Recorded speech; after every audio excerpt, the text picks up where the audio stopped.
अवैध वाळू वाहतुकीवर मोठी कारवाई, 3 हायवा जप्त, 90,75,000चा मुद्देमाल हस्तगत.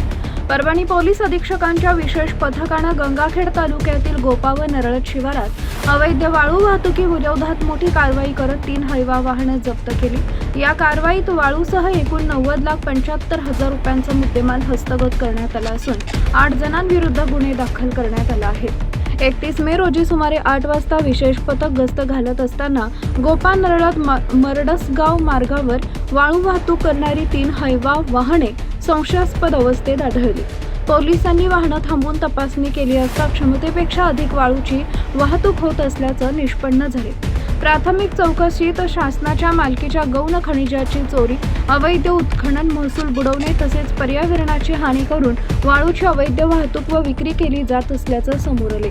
जप्त वाहने गंगाखेड पोलीस ठाण्यात जमा करण्यात आली आहेत.